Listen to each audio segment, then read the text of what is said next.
আসসালামু আলাইকুম। আপনাকে হগলিরে মোর এই পেজে স্বাগতম জানাই। আজকে আপনাকে দেখামু আলুতে কেমনে খুব সহজে বয়লা মুড়ে রাঁধতে পারেন।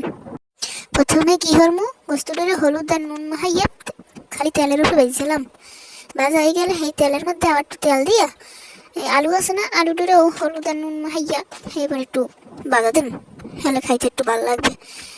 একটু লাল লাল হালকা একটু লাল লাল হয়ে এলে হেতক্ষণ পর্যন্ত ভাজবো। ভাজার পর আবার সেই তেলের মধ্যেই আমরা মশলা টশলা দিমু। এখানে মশলা আছে, সব ধরনের মশলা হেয়ে দিয়ে একটু তেলের উপরে আগে ভাজবো। তেলের উপরে আর কড়াইটা দেখে আপনারা আরাম করেন, নতুন কড়াই তো সেই লেগে একটু লাগা লাগা হয়েছে।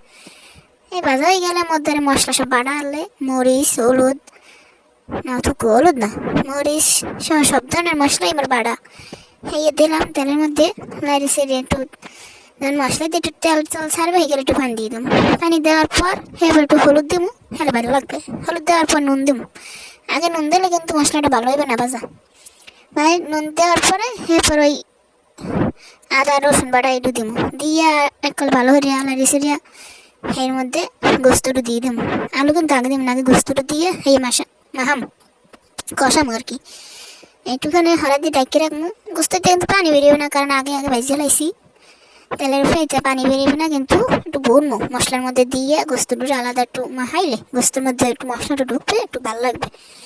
এরপর দিব আলু হ্যাঁ তো ভাজা লাগি। আলু দিয়ে ভালো করে একটু ভুনবো, লাড়ি সেড়ে একটু ভালো করে বোনা লাগবে, যেন আলুর মধ্যে গোস্তের মধ্যে ভালো মতো মশলা ঢুকে খাইতে একখান বেশি একটু স্বাদ লাগে।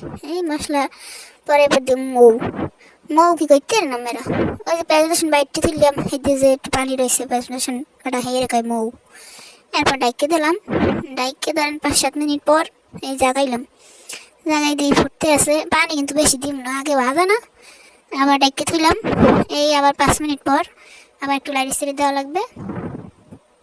এই 5-7 মিনিট পর আবার হঠাৎ জাগাই দিই, এই হয়ে গেছে। আর আনারটা না বাটার একটু হাজান লাগে না সুন্দর সুন্দর ভাতের পাশে গোস্তটা দেন, দেখেন কি সুন্দর চমৎকার লাগতেছে, দেখলেই মন সাকাল খাই। আপনাকে ভিডিওটা ভালো লাগলে অবশ্যই লাইক দেবেন।